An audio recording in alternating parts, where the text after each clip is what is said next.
hear me? All right. When he was talking, I had no idea about half that stuff, so I'm following still. If you told me that I would have had those stats and all those records and awards this year, I would have just laughed in your face because it's insane. So, to start off, I wouldn't be here if it wasn't for the travel basketball program. So give them a round of applause because they've helped me a lot.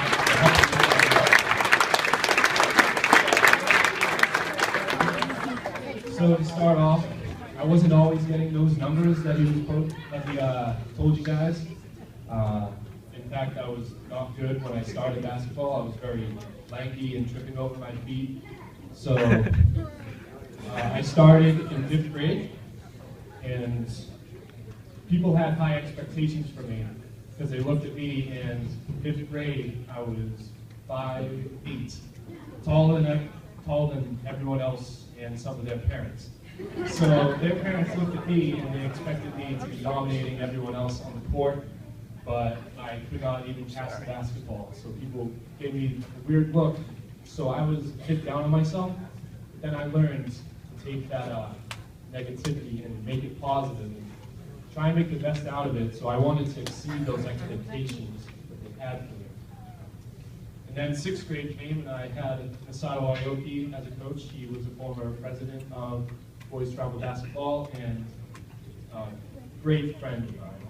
He's one of my greatest role models. He just thanks a lot to him. He's the father of one of my best friends, Jake. That's my dad. So, hi. Yeah, give him a round of applause.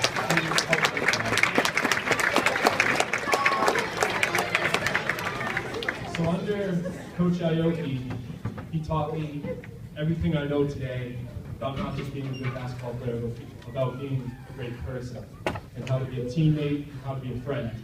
And that's why these 3 gentlemen are with me today, because without him, I wouldn't have been such a great friend with them, and in years to come, we're going to be best friends. We're already planning our lives, and we're going to, I don't know, we're just all great people.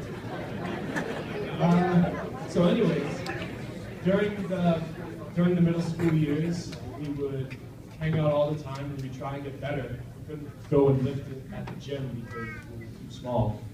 So what we did was we would shoot outside Ryan's house because he had a state-of-the-art hoop. And we would lower it down to 7 feet because that's how it would feel when we were older, because we would be much taller and we'd be dunking all the time. We always looked up to the seniors when we were in 8th grade and said, that's who we're going to be. We're going to be dominating everyone else on the court. And we were in 8th grade at that time, and little did we know it was right around the corner. So that brings me to freshman year. Freshman year, Coach Maella, he wanted me to be on the varsity team, but he told me I wasn't ready, so he put me on the JV team and I was backup center. And I agree with him, I wasn't ready at that time. But that doesn't mean that I shouldn't be ready later. So I worked my tail off at practice, and there was one practice where I won every sprint. And Coach Ingram went up to me and he said, you're not going to lose another sprint for the rest of the year. And I took that as motivation, and I didn't lose another sprint that whole year. And he praised me for that, and he congratulated me. I mean, I'm not that fast. But I believed that I was going to win those sprints, and that's what happened. You just got to believe in yourself. So the season ended freshman year, but the work did not. The season's ongoing. You guys are done with your travel basketball season. 8th graders, you gotta get ready for high school basketball. Coach Taylor will make you run a lot, so start now. And start lifting too. But make it fun. That's the biggest thing. When you're trying to get better as a player, and coaches tell you to start working out, people think, oh, working out, that's tedious, I don't want to do that. I can do better things with my hours, like watch TV. But do it with your friends, because they make it fun for you. Then sophomore year started, and my coach was very pleased with how I progressed, and I became a starter as a sophomore and I started every game that I played. So once again, the big expectations were on me as a 6'8" sophomore kid. And I was probably like 160 pounds, so I was very skinny. Overall, I hate to say it, it was not a fun year. A lot of the seniors quit. We had 7, and then at the end of the year, we had 1. And the morale was down. We did not play like a team like we did in travel basketball. And I missed those days, and I missed playing with my friends because my friends as sophomores were on the JV team while I was on varsity. So, and I had mediocre stats, and I did not meet my goals yet. So that was sophomore year. It was a bit of a struggle, but I just made it my goal to not have a year like that the next year. So then junior year comes, and once again in the summer between those years, us 4 went over Ryan, and we just kept working on our game, and we actually went to the gym for the first time, and we worked out together, and it was a lot of fun. I keep saying that.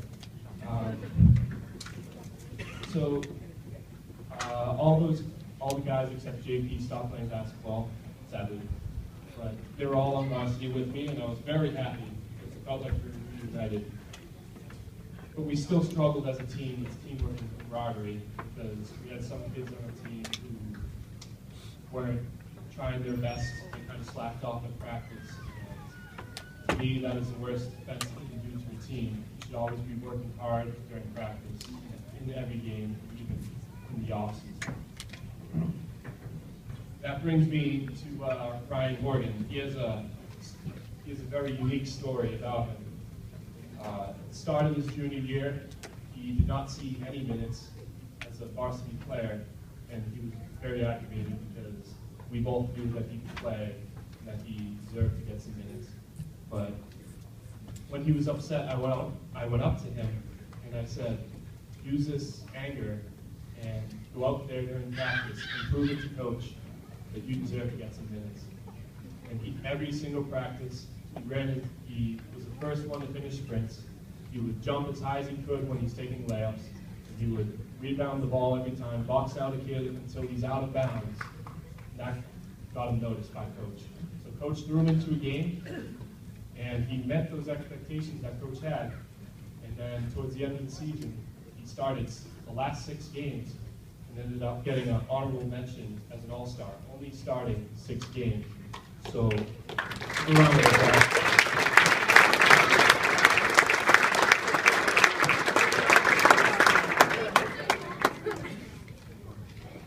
So, at the end of that year, my stats improved to 15 points per game, 14 rebounds per game. And people were impressed, but they still looked at me and said, he's 6'8", why isn't he getting like 20 rebounds a game? So, I kept trying to exceed those expectations. And then senior year came, and it was very difficult at the beginning of the year because I was afraid that we'd have the same outcome that we had the past 2 years, only winning 2 games my sophomore year and 3 games my junior year. So I was on the brink of actually quitting, believe it or not. But then my friends pulled me out of that. And I have a little demonstration I want to do. For all you players and parents in here, have you ever made one bad play in a game, like a turnover, a missed shot, foul? Raise your hand. Okay. All right, put it down. Okay, all right, settle down.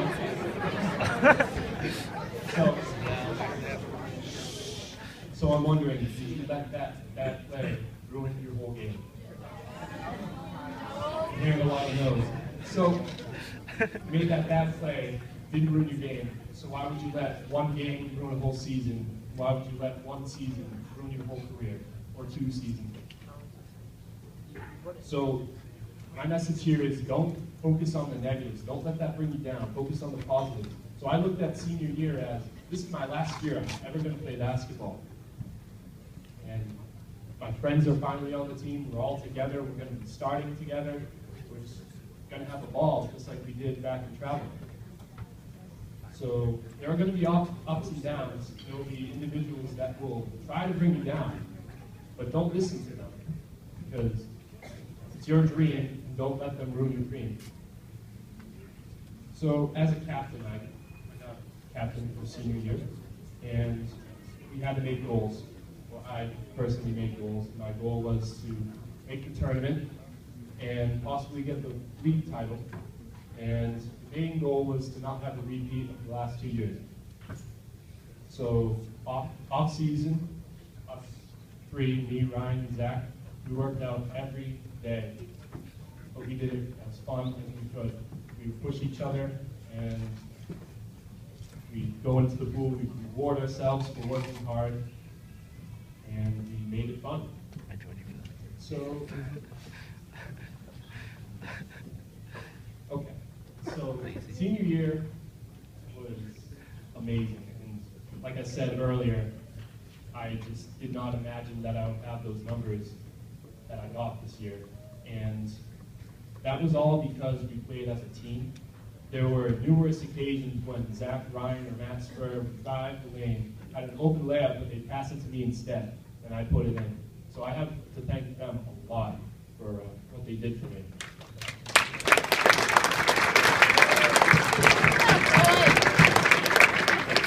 So I know it's not possible, but up on the 1,000-point banner when they put my name, I wish they could put our whole team name up there, because it was a team effort. I could not have gotten 501 points in one season without them. And to cap it off, we got a 10-10 record. We made the playoffs for the first time in 4 years, and first ever in the Middlesex League, which is very, very tough league.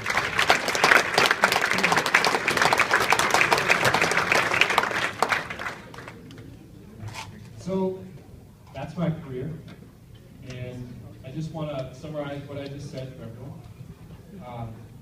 I'm not here to brag about the stats. I hope you know that. I'm here to just give a message that you need to work hard and make it fun. Your hard work will be recognized by your teammates, your friends, your parents, and your coaches. And to just never give up on what you're doing. Another one is to make goals. They will take you places, but just make any type of goal. I know a bunch of young kids out there, their dream is to be in the NBA. Make that your goal. You'll be much closer to that goal than if you didn't make that your goal. So,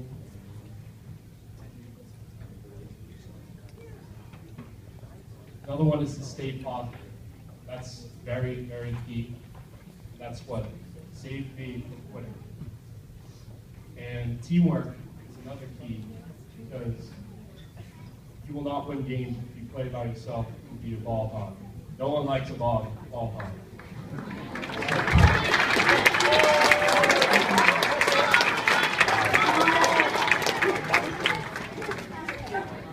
All the things. And I actually, kind of funny, I was looking around on Twitter today, and I found a quote that I really liked, and that kind of summarizes what I just said. It says, when there's something you really want, fight for it.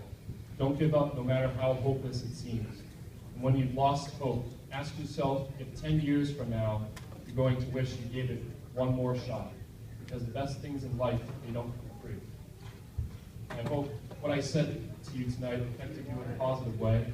So my 4 points are: work hard, have fun, stay positive, and teamwork. Pick one of those points and start tomorrow. Start working on that. And any questions, feel free to come up to me and ask away. And all right, everybody, go to the center of the table. Put your hands in. Put your hands in. Parents too. Parents too.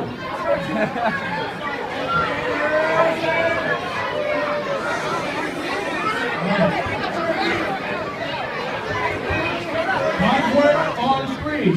1, 2, 3.